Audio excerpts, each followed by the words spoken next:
sveiki visi mylintys aviaciją, besijaudinantis, galbūt kartais bijantis, sveiki susirinkę į aviacijos šventę čia, Kaune, Dariaus ir Girėno aerodrome, kuris yra vienas seniausių vis dar veikiančių aerodromų Europoje, kur žymiausi Lietuvos ir Europos dangaus virtuozai savo pasirodymais pagerbs AMBO ir Lietuvos aviacijos kūrėjus.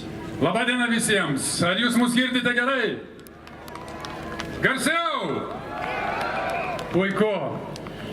Sveikiname jūs susirinkusius į šią šventę.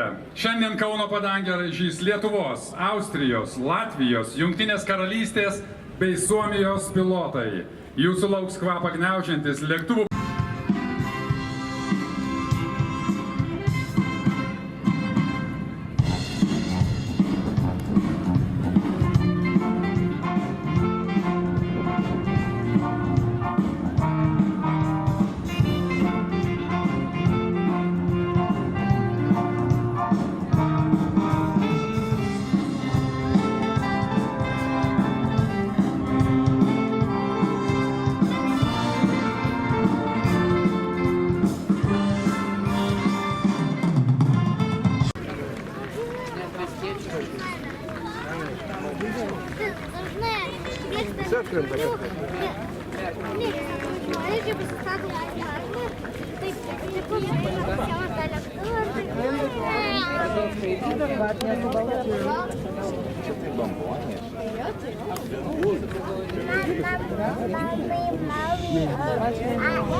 orkestrui.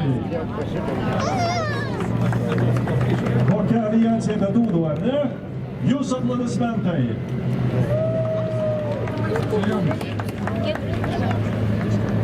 Na, o dabar, mėlyjeji, visi esate kviečiami arčiau prie riedėjimo tako, kur jau turbūt pamatėte ir Jurgį Kairį, Su-31 ir Douglas Aircraft Corporation DC-3, Suomija. Jeigu pažiūrėtume, ten stovi dvi motoris lėktuvėlis, lėktuvas.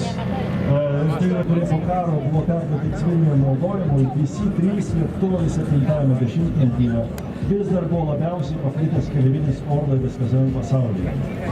O čia jūs matote Suomijoje registruotą DC-3, o pirmasis orlaivis į Suomiją atvyko 1947 metais ir jis buvo skirtas Aero kompanijai, o 60-metyje ta kompanija persivėlė į Karamhaki Car Air.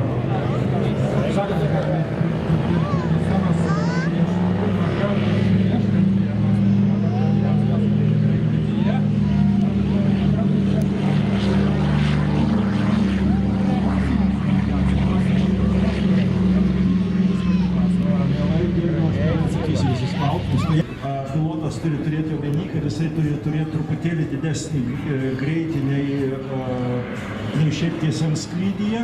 Ir dabar matote, kyla Jurgis Kairys, mūsų asas.